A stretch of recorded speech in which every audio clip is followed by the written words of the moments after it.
welcome to the CamijoKnit podcast here on YouTube. Today is Friday, April 16th, and it's around 11 o'clock or something like that. And today's beautiful spring weather outside, so it's a good day to be podcasting. It's feels like real spring and summer is just around the corner. We're all full of hope. Vaccines are being spread around the world, and I'm optimistic about the summer, optimistic about the future. So I hope you're all doing good and having a nice Friday or weekend. This is episode number 23. The last episode I did was at the summer house, and it was really not a regular podcast episode, more of a like an in-between between regular podcast and vlog. I just didn't want to skip an episode, so just gave you a little bit of the summer house Easter vibe, hopefully. Today I am wearing my Candy Cloud cardigan. I've been wearing that a lot the last few days because I just love these pastel colors, and it's when the sun is out, I don't feel like wearing all my dark knitting or knitwear, so this is just so light. I did this in 4 strands of mohair. I just used up all my scraps. I think at the end of the episode I will actually show you some of my silk mohair scraps and just kind of tell you how I did this cardigan. Now I'm gonna take it off because it is actually a little hot in here, and as soon as I turn on the camera I get a little bit nervous and then get a little bit warm. I have some different content for you today. I'm going to talk a little bit about socks. I'm going to talk a little bit about a new design that I'm working on. I'm going to talk a little bit about sock yarn and some projects that I'm indecisive about, and just whatever comes to mind. So I made myself a nice cup of tea. This is my favorite tea. This is the pineapple coconut kind, so it kind of smells like pina colada, but it's allowed because it's in a tea. And it is my new mug that I just got. Actually, I just got that today.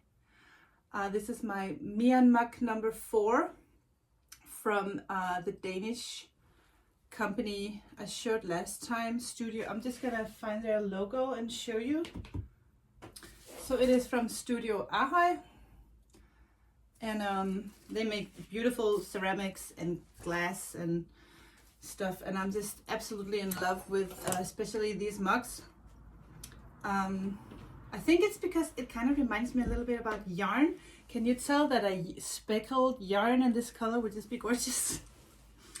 So I think these are hand-dyed yarn skeins, but in a coffee mug. And I use, this tea is so good. I use these mugs for coffee, tea, ice cream, breakfast, candy, whatever. I just think they're so gorgeous. I really don't have that many finished objects. I actually only have 2, and just when I was kind of getting my show notes ready for today's episode, I totally forgot that I have never shown you the finished bubble socks. So what I'm gonna do is take the camera and I'm gonna flip the screen and show you, because I'm wearing them and I can't take them off and put them on the sock blocker because I actually wore these socks for 2 days now, so they're a little bit dirty underneath. So I'm just gonna show you from the angle that I am wearing them, and hopefully you get an idea. Hold on. This is the bubble socks. I really love how they turned out. I was kind of concerned about the garter stitch underneath because it's a little thicker than if you just knit a normal stockinette. But this gives it a little bit more of a bounciness when you walk. And I also did the garter stitch on the heel, and I even did that on the toe. And the stripe here, I think it's so cute. So I have been wearing these. They were on my sock blogger looking really good. And then I was sitting in here in my office and my feet were so cold, I was barefooted. So I just put these on and I have not taken them off except for when I go to sleep. So I am so happy about these bubble socks. They turned out just perfect. I have my friend right over there. Teddy? Teddy? Are you gonna say hi? Okay, I'm gonna put this screen back the other way. Okay, so that was the bubble socks. I finished another pair of socks. And these are, I guess they are my sugar socks, but I did these toe up because I wanted to make sure that I would use the entire skein of yarn. This is yarn from Ravelry. This is the mini skeins that I opened during Vlogmas. And I used 4 mini skeins for this pair of socks. Whoops. And I used up the entire skein of this squirrel kind of color or mustardy, and the speckle one and the purple one or the mauve. And then I used almost an entire skein because the mint one I only used for the toe and the heel. I wasn't sure if I should actually have, I could have done like 10 rows or something with the mint at the cuff, but I just really like the colors staying in these these blocks. So I really love how these turned out. So this is the perfect way to use your mini skeins. I'm sure a lot of you have these mini skeins laying around, and maybe you got them in the advent calendar because it's just so much fun to open these mini skeins every day. I am so happy that I used in my Vlogmas, I actually don't remember how many, but a lot of the mini skeins for my Kelmas mittens and Kelmas hat that you can, I'll link down below the pattern for those.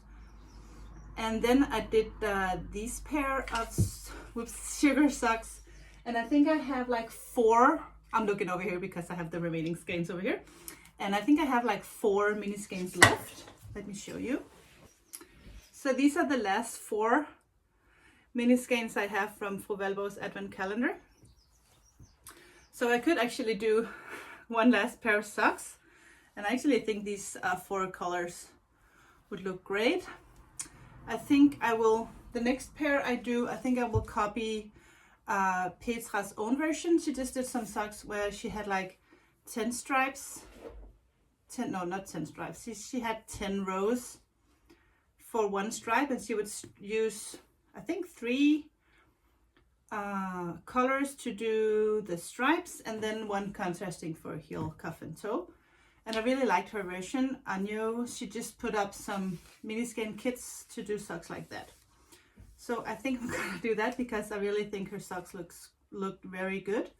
You can see those socks on her latest podcast from her podcast is called The Dye Pot,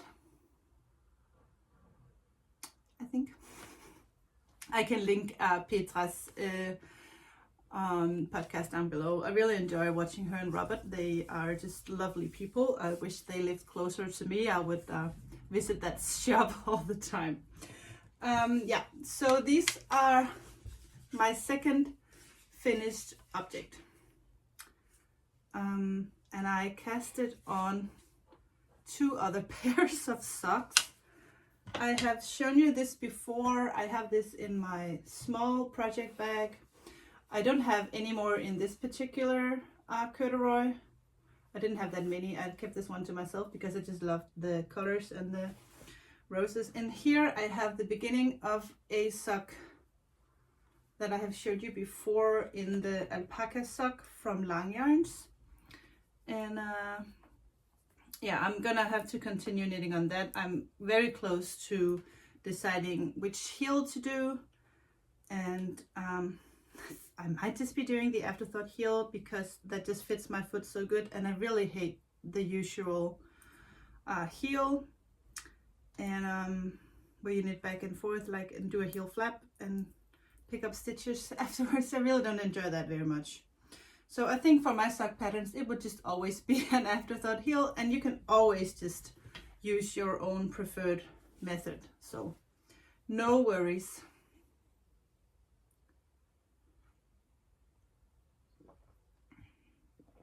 Oh, this tea is so good. Okay, and I just cast it on immediately after I finished this pair of socks. I just cast it on a new pair, and I looked in here and this is empty, so I don't know what I did with them. Here, in another small project bag from Bags by Hire. These I actually do have in the shop. This is combined with this. This is a contrasting color. I really like this color. It's like an, I don't know what that is called, but it looks almost like asphalt. Is that a word in English? But it's just, I think, like an in-between black and dark gray. It looks almost blue on the screen. It really does not look blue in real life, but it's just like a faded black. I really, really like that color. And what I actually did notice, because I had the remaining of the mints from the contrasting toe on the other socks, that these two look really good together, like the pale black and the minty. I think I'm gonna hold on to that thought. But the black is the contrasting, and then I have this self-striping yarn from a Danish hand dyer called a lonely sock lady. She does this self-striping yarn. It's kind of hard to find self-striping yarn, I think, here in Denmark. I don't know if there's any other hand dyer except from Lone that does this. I know that Birk and Berg used to do it, but they just said it's so difficult to make this self-striping yarn, so it's kind of hard to get a hold on, at least here. If you know of a hand dyer in Denmark that does these self-striping yarn, please let me know. And also, if you know somewhere else in Europe, for me to buy yarn from the States, I do that occasionally, but then I get like more than just one skein. So, but if you know of anyone who does this, I have forgotten what this is called. Lone gives her yarn some cool names. I think this might be, I lost my wallet or something, wallet in the mud, or I don't remember. But this is the black contrast for toe, and then it stripes blue, yellow, brown and gray, and then blue, yellow, brown and gray. And this is just a small skein. I think this is like 50 grams. So I'm just gonna do shorty socks. But I really like her yarn. It has another feel, a different feel to it than the normal superwash sock yarn, but it is the same blend. So it's always nice to have a pair of socks just to on the go. And the reason why I only cast it on one sock is because I don't want to split up the yarn into two individual skeins, and I just cannot find the center of this one. And when I'm on the go and in the car or at work or wherever, this is just very comfortable to have for knitting on the go.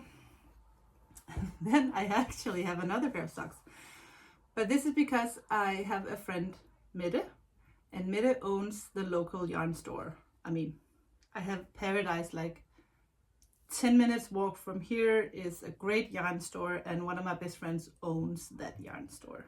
I'm so lucky. And I was at the yarn store the other day. I'm there almost every day just to say hi.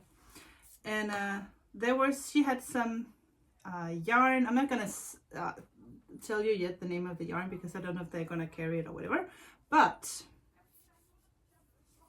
I will let you know in another episode what the name of the yarn is. But she was indecisive if they were gonna have this yarn in this shop or not.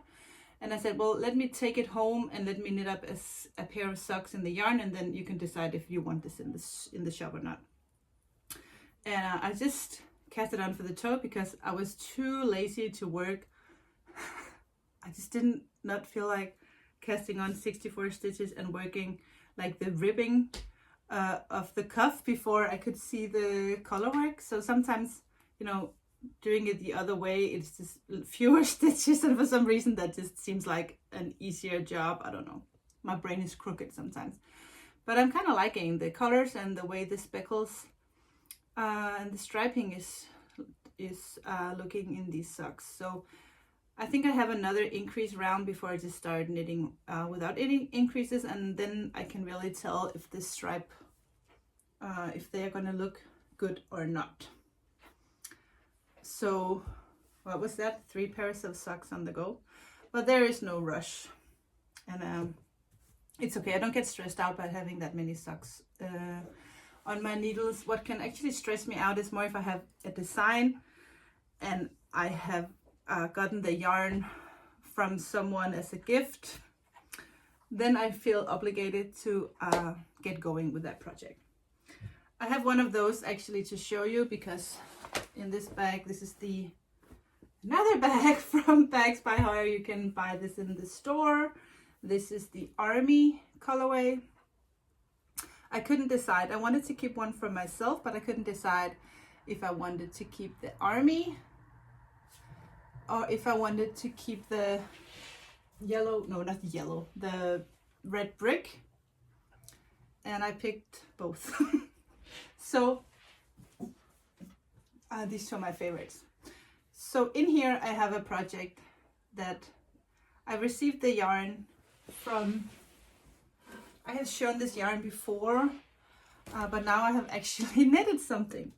So this is the yarn from Pasquale. This is the yarn, and it's called Alpaca Fino, and it is a DK weight. And I have received this yarn from the company. They asked me if I wanted to try the yarn, and I said yes. So they sent me the yarn, and I wanted to make a sweater for a male sweater. I wanted to make a sweater for my husband, and I was inspired by the land surrounding our summer house. There are so many pine trees there, and we have very many forest pines. So I cast it on in this forest green color, and I have these contrasting, are they called lice in English? Because here in Scandinavia, Denmark, Sweden, Norway, we call this loose. I'm not sure what this pattern is called in English. You can let me know down below if it's not lice. But I have made I just started, this is a classic raglan top down sweater. I did some short rows, some German short rows to kind of raise the neck a little bit, and I casted, oh no, I didn't cast, I picked up stitches around the neckline to do the little ribbing here, just because I like it better when the neckline is done when I'm knitting, because the work just looks cuter or better, and it looks more finished, and when I look at it it's easier for me to imagine the finished work. And I can also try it on him, and already now I know that the neckline is good. So it's so simple, plain sweater for the guys. I know my husband, at least, he likes to wear my sweaters, but he doesn't want too much fuss. So I'm actually pretty pleased with this. I really like the colors.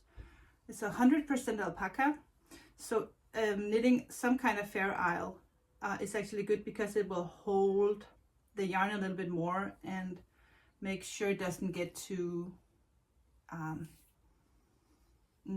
that it doesn't grow too much or gets a little, I don't know what the word is, a little sloppy or so right now he's in Norway, and it's really not good for my motivation to not have him in the house, because when he's here it feels good to be knitting his sweater.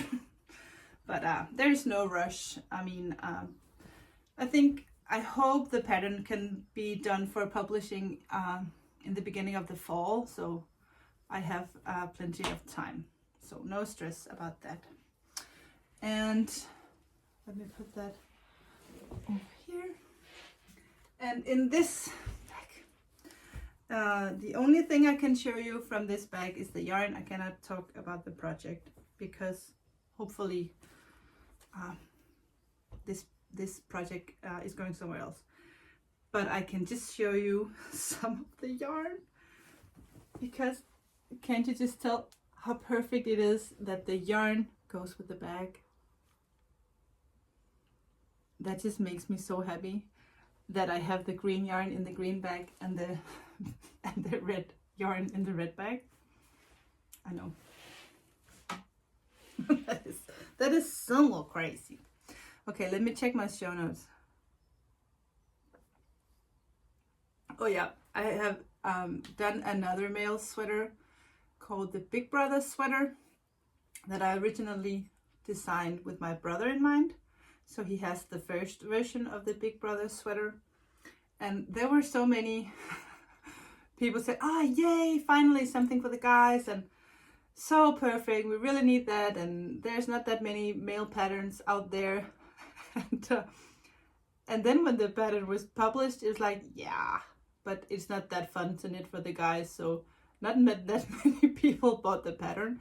So I think we really wish we wanted to knit for the guys, but in real life we really don't want to, because the sweaters are too big, or it's too much work, or they don't appreciate it enough, or what is it? Do you knit for your husband or a brother or a son?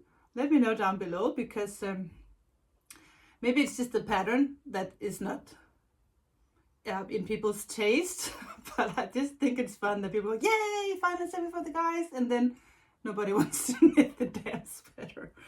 I don't hold any grudges, I just think it's fun. Yes, I have some things I really want to talk about that I am so indecisive about, and it is about this baby. It's about my Bits and Bobs blanket. I'm really not enjoying it, and I'm not knitting on it, and I don't think all this beautiful hand-dyed yarn really gets enough attention in this blanket. And I think every time I knit a row or two, it feels like I'm getting nowhere. And because this is a brioche, if I have made a mistake, it's kind of hard to fix it. And it's not that I care that much, but if it's too obvious, then it's kind of annoying me a little bit. So you can see here in the green, I messed up here, and that's just irritating my eye. Sorry, my hair looks so stupid. So, did any of you knit the Bits and Bob blanket? What I really, really, really want to do is do a granny stripe blanket. And in this basket, except for this, because this is for another plan that I will share with you in a second. But in this basket, I have all these gorgeous hand-dyed yarns, sock yarns. So these are all fingering weight, all gorgeous hand-dyed yarn. And I remember, you know, this is the socks from Ravelry. This is sock yarn from Madeline Touch. And, you know, I remember, and this is also some of the Ravelry from the advent calendar. Anyway, I kind of want to make every color, every stripe have their own I don't want them to share the, what am I trying to say is that, I'm sorry. In the Bits and Bob blanket, you're knitting with 2 yarns at a time. So I don't feel that the hand-dyed yarn gets the attention it really deserves. It kind of just kind of blends in with that other yarn you're knitting it with. I have seen this blanket knit up with other knitters, and I have loved it. But I just don't love it. So what I really want to do is make a granny striped blanket, but I wanna add mohair.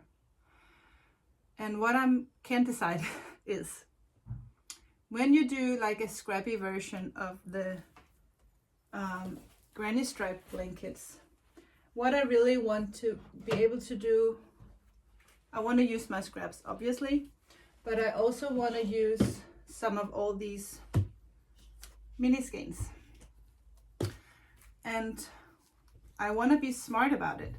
So I want to be able to figure out how to make a granny stripe blanket where you use the mini skeins, but I want to make sure that I either have enough yarn to do 2 rows, or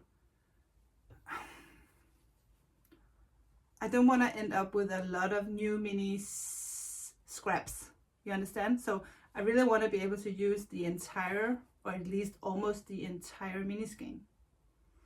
So do I really have to do the crocheting back and forth to kind of figure out how much yarn one stripe takes? Can you help me out? Does any of you out there know how much yarn?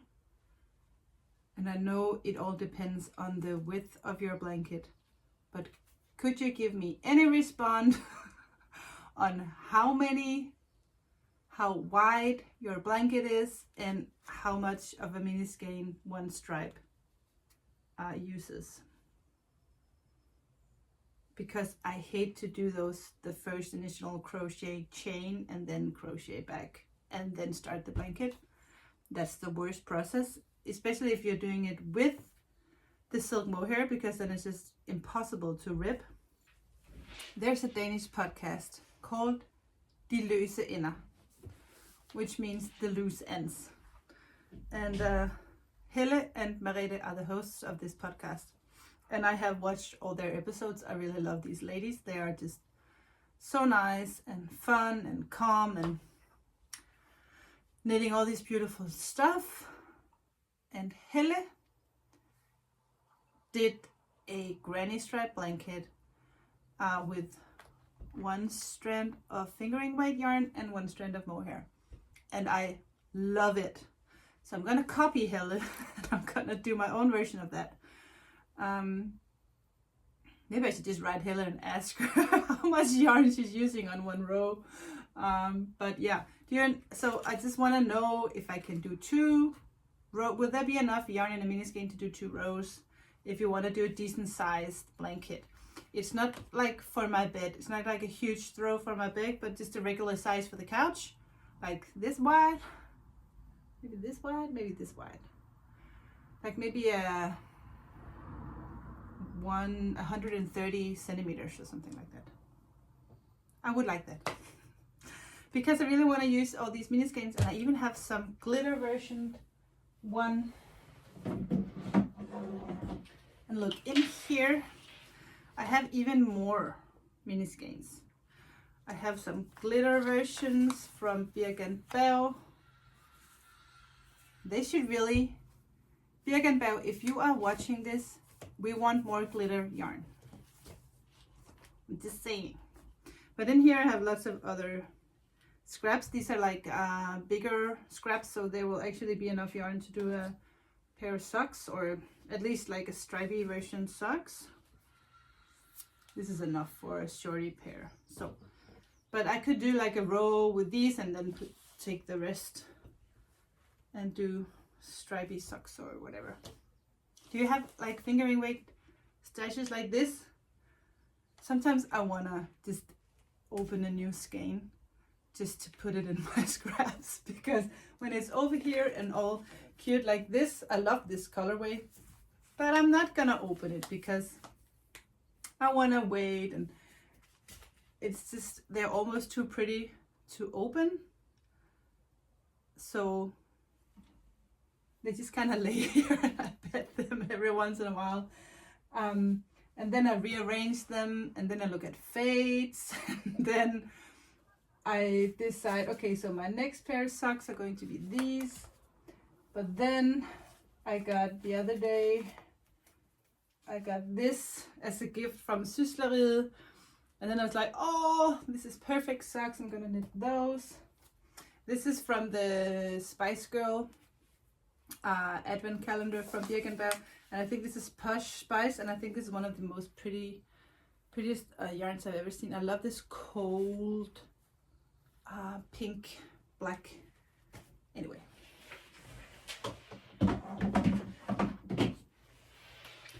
So I need some feedback on the whole Scrappy projects. Do you use your scraps, and what do you use them for, and do you do like blankets? I do have the corner to corner crochet blanket that I'm working on, but I'm only using my single plies for that one. And that's good because then I have all my single ply yarn can go to that project, all my fingering weights, hand-dyed sock yarns can go to another project. And but I really want to use all the minis from these are all the minis from a homespun house. And yeah, it would just be so much fun to get to start to use these. And I would love to do like the striped granny blanket. Okay, I want to talk a little bit about the Candy Cloud Cardi. Hold on, because I'm thinking about doing a sweater version as well. The Candy Cloud cardigan is knit of scraps, knit out of all my scraps. It's 4 strands, and what I did was that I have a white mohair going throughout the entire work, and then I'll just pick up 3 other mohairs similar in color and knit with those 4 strands, and then along the way I'll just break one of the mohairs and add another one. So I only change one color at a time, but maybe I just knit 1 row or 2 rows, then I break it, knit with another color. So if you look up close, you can see in this mustardy one I have a white, a mustard, a pink, and maybe even a gray. And then I have like, I just changed one to a very bright pink, and then when you add a light blue with the pink, it kind of looks purple, and up here is both a pink and a blue. So when you look up close, you can totally see that they are, I always forget that word when you knit with 2 different colors. The result is that they are marbled, maybe that's the word. So you don't have to have a certain amount of each color. You can just, the only thing I did, or actually that was because my daughter said you can have different sleeves, Mom. You need to make sure that your sleeves are almost the same, and they are not entirely the same. You can see the dark one here. I don't have that on this sleeve, but I did make sure that the ends of the sleeves were close to the same. So they end on a yellow and they have some pink in. And sometimes then up here in the beginning I added this very dark blue, and then when I was knitting with it I was like, no, that was wrong. But don't be afraid to just use just 1 strand of a crazy color, because when the whole sweater is complete, that dark blue kind of just adds a little bit of life to the sweater. So I love this for the summer. I think it's feminine, light, and it's very warm. Not if there's a lot of wind, because the wind will just go right through this. But I love that it's light and feminine. So when I wear a lot of white in the summer, I'm sorry, my hair is so stupid. Okay. So I like this light pastel sweater to go with my dresses and t-shirts and stuff. So I want to make another one, and that is why I want to show you my stash. Hold on.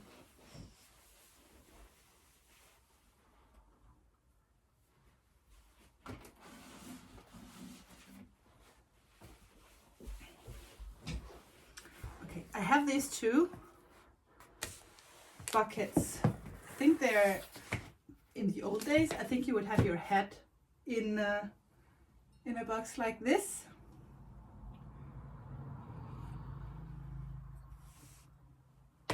This top one is full of silk mohair that still has the label on it. So not scraps, but just whole skeins. Sometimes a company will send me yarn if they get a new colorway, just to show me the color. So I have some of that in here.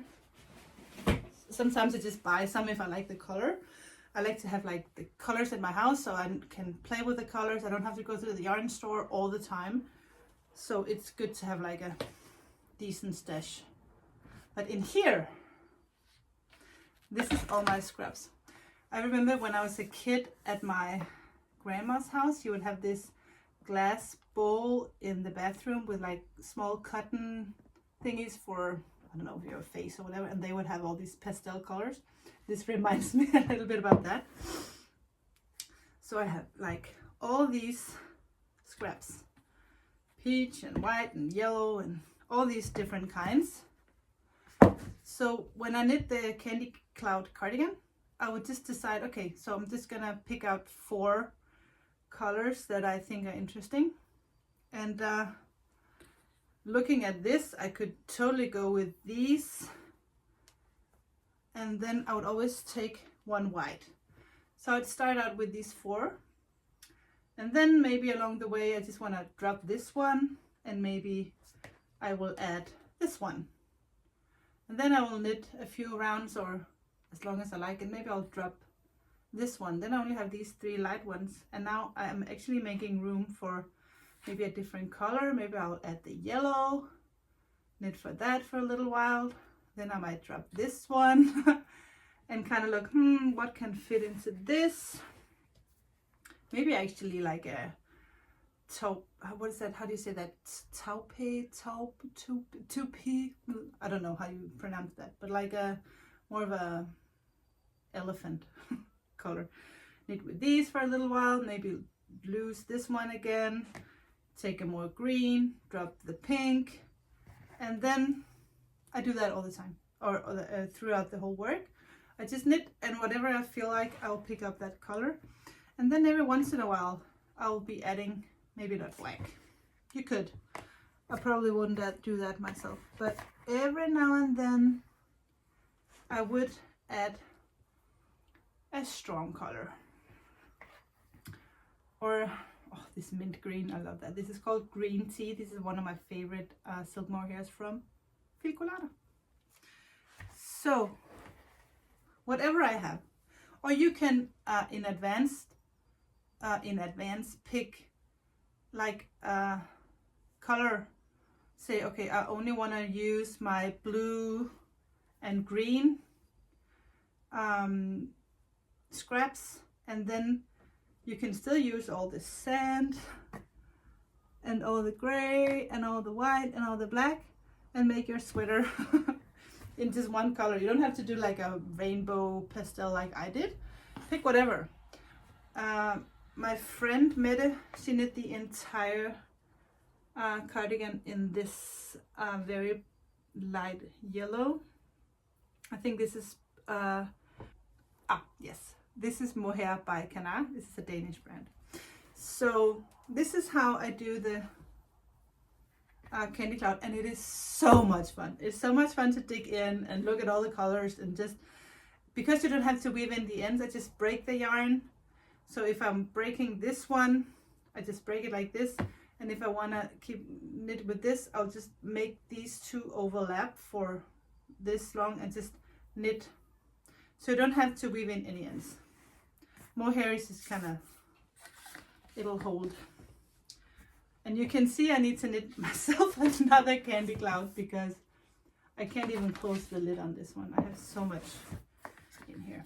But another thought, because I really want to make that granny striped blanket, and I know that in Helle's version she used the same color of silk mohair throughout the work. I know she picked a color close to this one, or even actually I think hers are a little bit lighter than this, but like a neutral color. But since I have all this yarn, and especially because I have all these, I was kind of thinking if the stripes should be with one fingering, with one strand of fingering, and just pick a mohair to kind of goes with that color. So if I was going to do my first stripe with this, maybe I would add this. If I was going to do a stripe with this, I could add this. What do you think? I think the good thing about having this same color of mohair is that you make every color go together, and it doesn't look as striped as if you match the mohair with the stripes. Okay, I think I answered my own question. I think I will actually prefer to do maybe actually this color and just put that on top of everything, because I think when you do a stripe like with this color, this is very bright. I'm obviously not very bright since I can't think of the word. This very bright pink, I think will would be toned down a little bit when you use a more neutral colored silk mohair. I think this is called Latte. This is number 336, and I think this might actually be a good choice. Another thing I think could be cool is that if you want your blanket to have like a blue feel to it, you can just add like a baby blue throughout the work, or a minty green throughout the work, or this. Isn't that just a gorgeous color? It's funny with colors because I've always loved like a blushed or dusty rose, pale pink kind of color. And right now my favorite color is totally all the colors that I have in my red brick. And also my newest addiction is like a plum.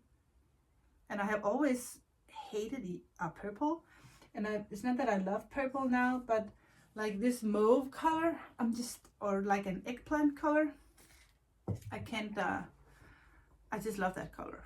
So I really want to make a sweater that has that brown eggplanty color. Do you feel the same way? Do you have like a favorite color and then all of a sudden a new favorite color appears? I've always felt that way with mints. I don't think I've ever knitted anything for myself in this color, but you know, when I was a kid and I had to pick a marker for drawing something, I would always go for like mint and turquoise. Okay, enough about scraps and blankets. Actually, I think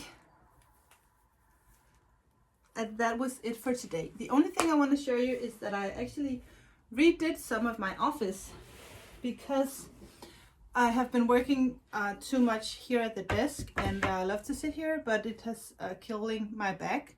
So actually a few weekends ago, I couldn't even get out of bed. I couldn't stand up. I had to go to the doctor and blah, blah, blah. And that is why I got myself one of these electric tables that you can kind of go up and down. But let me turn you around. I got myself a new table. Let me see if I can take you over here. Hello. So this table is perfect for me when I'm packing orders.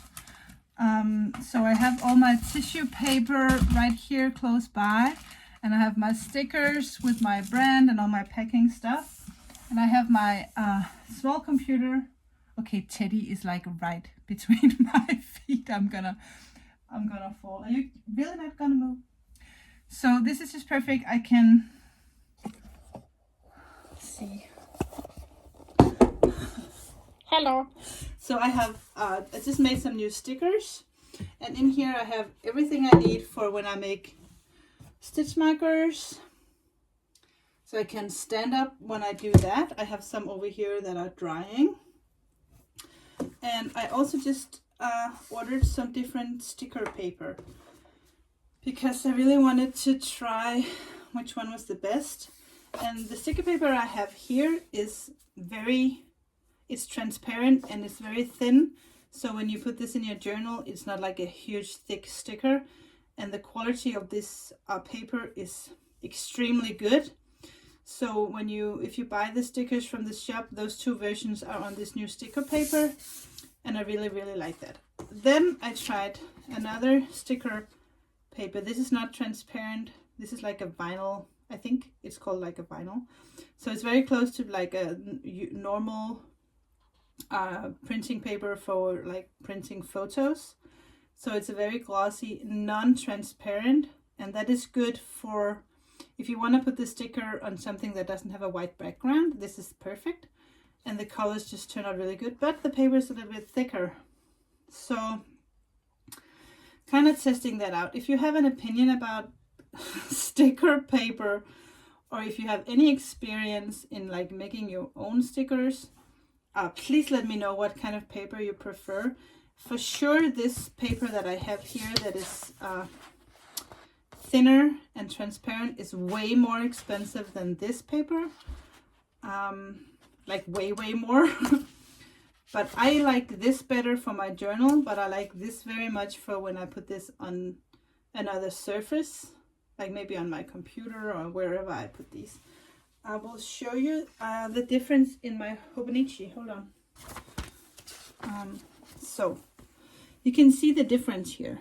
This is the very good thin transparent paper, and this over here is the non-transparent white, and this is a little thicker. I don't know if you can see the difference. If you have any if you prefer one over the other or have any feedback, please let me know. Okay, so I just wanted to show you that new space I made here. I'm very happy about it, and it feels so good that I can actually stand here and work, and I can fix the stickers, I can do my stitch markers and pack orders from here and not get any back pain, because yeah, obviously it's really not good for your back to be working like 8 hours in an office and not be able to change your work position. Is that the right word? So I have a friend who is a physical therapist, and he says the best position that your body is in when you're working is the next one. So meaning that you have to change the way you sit and stand all the time while you're working. And that was hard for me before because I couldn't do anything over here at the other table. So this, having the possibility to change and just be standing, just feels so good. So I'm so happy about it. I just wanted to share. That was all the content I have for this episode. I feel like I've been talking for an hour. But since I didn't have that much content the last time, I hope it's fine.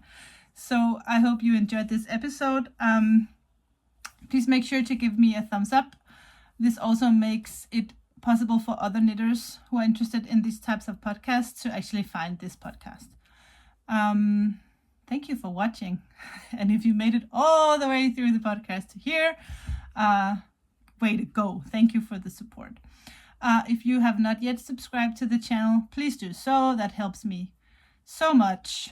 And I think that's it. I will see you in 2 weeks. I do think I will do a vlog before that. So maybe in a week or so, there will be a vlog out there. Thank you for watching. I do appreciate you stopping by. I will see you soon.